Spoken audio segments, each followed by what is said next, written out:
അതിതീവ്രമായി ഒഴുകുന്ന ഗംഗാവാലി പുഴയിൽ അടിയൊഴുക്ക് പ്രശ്നമാക്കാതെ 8 മത്സ്യത്തൊഴിലാളികൾ നമ്മുടെ അർജുനെ കണ്ടെത്താനായി പുഴയുടെ ആഴങ്ങളിലേക്ക് യാതൊരു ഭയവും കൂടാതെ ഇറങ്ങിച്ചെല്ലാൻ പോകുന്നു.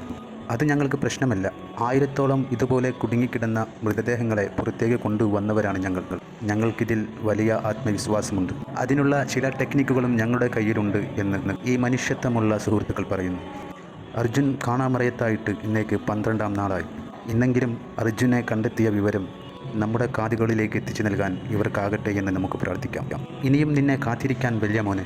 ദിവസങ്ങൾ ചെല്ലുന്തോറും മനസ്സിൻ്റെ വിഷമം വളരെ വലുതായിക്കൊണ്ടിരിക്കുകയാണ്. കേരളത്തിലെ സർവ്വമതക്കാരും സർവ്വദൈവങ്ങളെയും വിളിച്ച് ദൈനംദിനം നിറകണ്ണുകളോടെ നിനക്ക് വേണ്ടി പ്രാർത്ഥനയിൽ മുഴുകിയിരിക്കുകയാണ്. എങ്ങനെയെങ്കിലും പൊന്നുമോനെ തിരിച്ചു കിട്ടണമെന്ന്. കേരളത്തിലെ ഓരോ മലയാളിക്കും നീ അത്രയേറെ പ്രിയപ്പെട്ടവനായി മാറി. ഉറക്കമുണർന്നാൽ ആദ്യമായി മനസ്സിലേക്ക് ഓടിയെത്തുന്നത് അർജുൻ്റെ വിഷയം എന്തായി എന്ന കാര്യം. പിന്നീട് ഇതുവരേക്കും അർജുനനെ കണ്ടെത്താനായില്ല എന്ന വാർത്ത അറിയുമ്പോൾ വീണ്ടും മനസ്സിൽ വളരെ വലിയ വേദന അനുഭവപ്പെടുന്നു. മകൾ അമ്മയോടും അമ്മ മകളോടും ചോദിച്ചുകൊണ്ടിരിക്കുന്നു, നമ്മുടെ അർജുൻ്റെ കാര്യം എന്തായി. കരയിൽ നിന്ന് 132 മീറ്റർ അകലെ 4ാം സ്പോട്ടിലാണ് അർജുൻ്റെ ട്രക്ക് ഉള്ളത് എന്ന് കരുതുന്നു.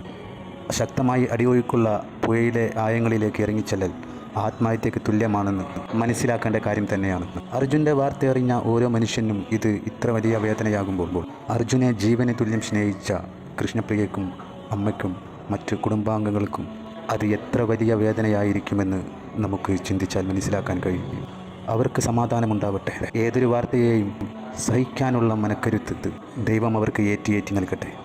ഇതിലും നല്ല തരത്തിൽ എങ്ങനെ നിങ്ങളെ ആശ്വസിപ്പിക്കും എന്ന് എനിക്കറിയില്ല. കളിച്ചുകൊണ്ടിരിക്കുന്ന അർജുൻ്റെ പൊന്നുമോനോട് പപ്പ എവിടെ പോയി മോനെ എന്ന് ചോദിച്ചപ്പോൾ ലോറിയിൽ പോയി എന്ന ആ കുഞ്ഞുമോൻ്റെ വാക്ക് കേട്ടപ്പോൾ കണ്ണുകൾ നിറഞ്ഞൊഴുകി. തൻ്റെ അച്ഛൻ്റെ അവസ്ഥ എന്താണെന്ന് പോലും അറിയാതെ കളിച്ചുകൊണ്ടിരിക്കുന്ന പിഞ്ചുബാലനെ കണ്ടപ്പോൾ അർജുൻ ജീവിതത്തിലേക്ക് തിരിച്ചു വന്നെങ്കിൽ എന്ന് ആശിച്ചുപോയി. അവർ ആ മത്സ്യത്തൊഴിലാളികൾ പുഴയുടെ ആഴങ്ങളിലേക്ക് ഇറങ്ങിച്ചെന്നപ്പോൾ ട്രക്കിൻ്റെ ക്യാബിനുള്ളിൽ ജീവൻ്റെ അവസാന തുടിപ്പോടെ രക്ഷിക്കാനായി ആരെങ്കിലും വരുന്നതും കാത്തിരിക്കുന്ന അർജുൻ ഉണ്ടായിരുന്നു എന്ന വാക്ക് കേൾക്കാൻ ഇടവരുത്തനെ സർവശക്തനായ തമ്പുരാനെ. നീയാണല്ലോ സർവശക്തൻ. പ്രാർത്ഥിക്കുകയല്ലാതെ മറ്റൊരു വഴിയും നമ്മുടെ മുമ്പിലില്ല. അർജുനെ എത്രയും വേഗം കണ്ടെത്താനുള്ള സാഹചര്യം ദൈവം ഉണ്ടാക്കി നൽകട്ടെ. ഭൂമിയിൽ ഒരു സമൂഹവും ഇത്രത്തോളം ഒരു ജീവന് വേണ്ടി ദൈവത്തിൻ്റെ മുമ്പിൽ കരങ്ങൾ നീട്ടിയിട്ടുണ്ടാവില്ല. ആ പ്രാർത്ഥനകളുടെ ഫലമായെങ്കിലും ദൈവമേ അർജുനെ ജീവിതത്തിലേക്ക് തിരിച്ചു നൽകണമേ. അർജുനെ എത്രയും വേഗം കണ്ടെത്താനുള്ള വിധിയുണ്ടാക്കണമേ. കരങ്ങൾ നീട്ടി പ്രാർത്ഥിക്കാം നമുക്ക്.